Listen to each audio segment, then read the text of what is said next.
আসসালামু আলাইকুম ভিউয়ার্স। আমি সামিয়া স্টোর্স থেকে আব্দুল আজিজ বলছি। আপনারা জানেন আপনাদের মাঝে মাঝে নতুন নতুন ভিডিও নিয়ে আসি। আজকে আবার মালয়েশিয়ার ভিসার আপডেট নিয়ে আসলাম আপনাদের সামনে। আমি কিছু ভিসা গতকালকে ডেলিভারি পেলাম, সেগুলো দেখানোর জন্য আপনাদেরকে আসছি।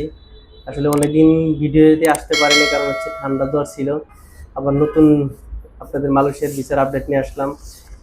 এই দুইজনের ভিসা হচ্ছে, এরা ফ্যামিলি, দুজন ফ্যামিলি, হাজবেন্ড অ্যান্ড ওয়াইফ। হ্যাঁ, এরা দুজন আমাদের কাছে, এরা ফ্রেশ পাসপোর্ট ছিল।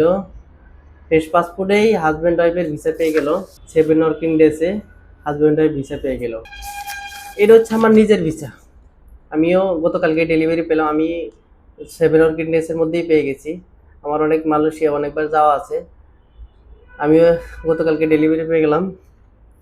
এটা হচ্ছে সিঙ্গেল, ওনার হাজব্যান্ড থাকে মালয়েশিয়াতে, উনি মালয়েশিয়া ঘুরতে যাবে, হাজব্যান্ডের কাছে যাবে, আবার চলেও আসবে। হাজব্যান্ডের সব ডকুমেন্টস দেওয়ার পরে ওনাকে ইন্টারভিউ ফেস করতে হয়েছে এম্বাসিতে, ঢাকা এম্বাসিতে। ওনাকে সব কোশ্চেন করার পরে উনি অ্যান্সার দিছে। ওনাকে গতকালকে এই ভিসাটা ডেলিভারি দিয়ে দিছে। এটা হচ্ছে সিঙ্গেল এন্ডি ভিসা। ইনি আরেক ভাই, ইনি আমার সাথেও যাবে।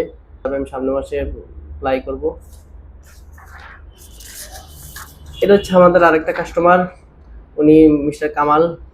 ওনার কিন্তু আগে যাওয়া ছিল মালয়েশিয়া, যার কারণে উনি মাল্টিপল এন্ট্রি ভিসা পেয়ে গেছে। এটা আরেকটা কাস্টমার আমার, সেটা হচ্ছে উনি হচ্ছে মুছা, আবু সালে মুছা। উনিও মাল্টিপল এন্ট্রি ভিসা পেয়ে গেছে, কারণ ওনার আগে যাওয়া ছিল, যার কারণে উনি মাল্টিপল এন্ট্রি ভিসা পেয়ে গেছে। এগুলো ফার্স্ট টাইম ছিল, ইন্ডিয়া ভিজিট ছিল, আদার্স কান্ট্রি ভিজিট ছিল। এরা সিঙ্গেল এন্ট্রি ভিসা পেয়ে গেছে। আপনাদের যাদের multiple and single entry visa লাগবে, আপনারা আমাদের সাথে যোগাযোগ করবেন। আপনাদেরকে 100% সার্ভিস দেওয়ার চেষ্টা করব। আরেকটা কথা বলে রাখি, আমি সামনের মাসেই মালয়েশিয়াতে যাব। আমার মালয়েশিয়া অনেকবার যাওয়া আছে। আমার সাথে যারা যেতে চান আমার সাথে চলেন। আপনাদেরকে এয়ারপোর্টে ডকুমেন্টসের সাপোর্ট বা যে কোনো সাপোর্ট আপনাদেরকে দেওয়ার চেষ্টা করব। আমাদের যে স্ক্রিনে নাম্বার দেওয়া থাকবে, ওখানে আমার নিজের নাম্বারও দেওয়া থাকবে, আমার অফিসের নাম্বার দেওয়া থাকবে। আপনারা যে কোনো নাম্বারে যোগাযোগ করবেন। আপনারা অফিসে চলে আসবেন সবাই। সবাইকে ধন্যবাদ। আসসালামু আলাইকুম।